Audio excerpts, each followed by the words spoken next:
এই প্লাস্টিক পুরো চাওয়ার ভিডিও কথা এই সব ভিডিও রঙান নেতা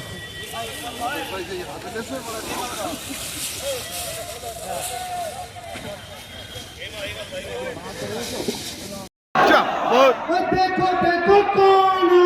है अरे देखो देखो कौन है बड़ा भाई जन स्वागतम बड़ा भाई जन स्वागतम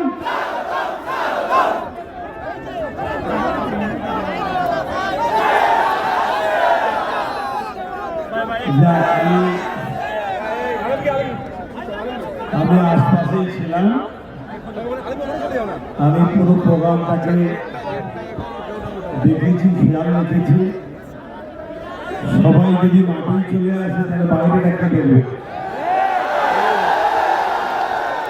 আমি 5 বছরের ফল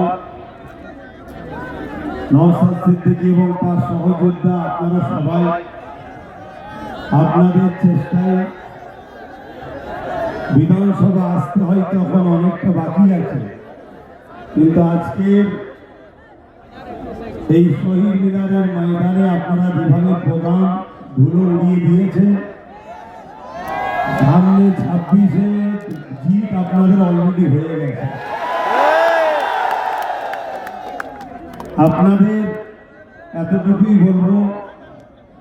আমার স্বপ্ন থেকে ব্রিগেড ছিল যে 5 বছর পর কমসে কম ব্রিগেড যেন হয়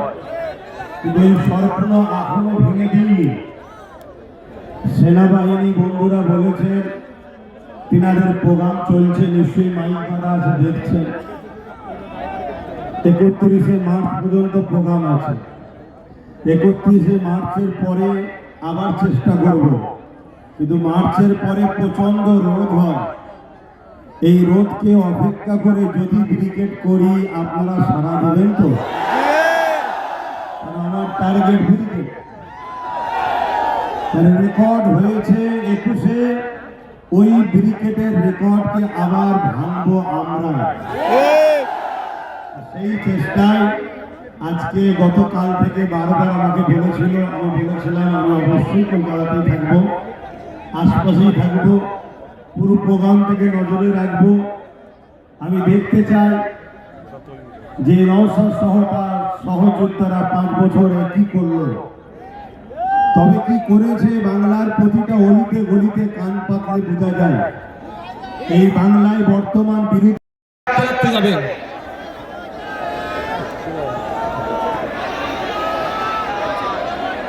তিনটে কথা বলবো মাথায় রাখতে রাখতে যাবেন প্রথম কথা আমি আবারও বলছি প্রতিটা স্টেজ থেকে আজকেও বলছি আপনার ছেলে মেয়েগুলোকে উচ্চশিক্ষায় শিক্ষিত করুন এই বাইরে উদার দেখে নেই সব বাইরে সব ওই পড়ে এখানে কেউ আসবে না বাইরে দেখে না প্রতিটা ছেলে মেয়েকে উচ্চশিক্ষায় শিক্ষিত করুন একবেলা খেতে পাবেন না তার অসুবিধা নাই ভলেন্টিয়ার যারা আছে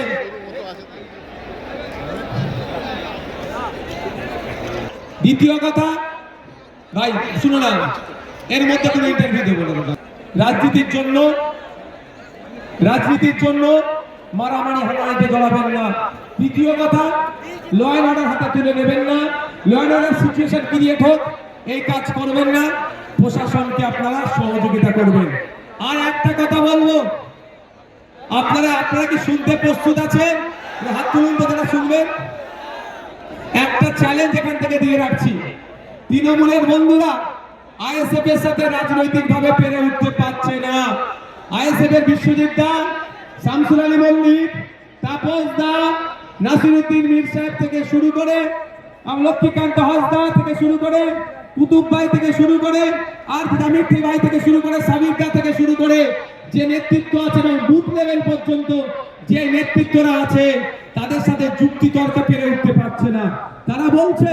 যে ভোট কেটে নাকি বিজেপির সুবিধা হবে